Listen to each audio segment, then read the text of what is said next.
Ça a commencé au lycée où je voyais les autres filles très jolies, s'habillaient bien et tout.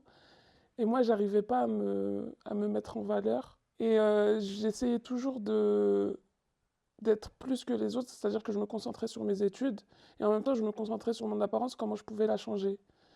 Et ça m'a pris la tête et du coup, j'ai raté mon bac. Je l'ai pas eu à cause de toutes ces petits parasites qui viennent dans ma tête me dire que tu en vaux pas la peine, t'es nul, toutes ces petites voix comme ça qui me disent que je suis nul, que je sers à rien. J'étais complètement submergée par plein de choses en même temps, par plein de petits détails qui se sont accumulés, qui ont fait que je me suis repliée sur moi-même. Et ensuite, bah, je suis restée une année à la maison après l'échec au bac. Et cette année-là, elle a été très difficile parce que j'avais aucun lien social. Aucun lien social. Et je m'enfermais dans mes trucs, mes mangas, tout ça.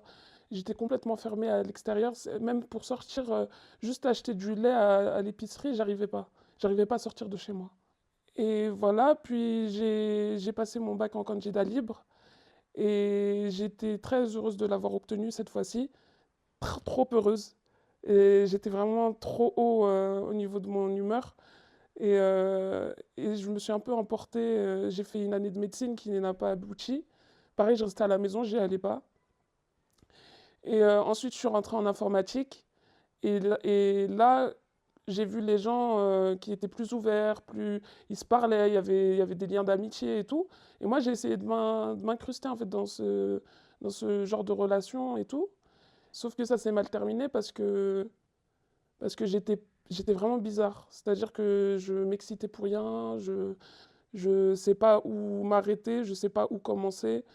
Et ça s'est très mal terminé parce que j'ai fait une crise de folie, on peut dire ça, pendant la formation. J'ai crié très fort, j'ai fait des trucs bizarres, j'écrivais sur le tableau, plein de petites choses bizarres comme ça. Ils ont fini par appeler les pompiers et voilà.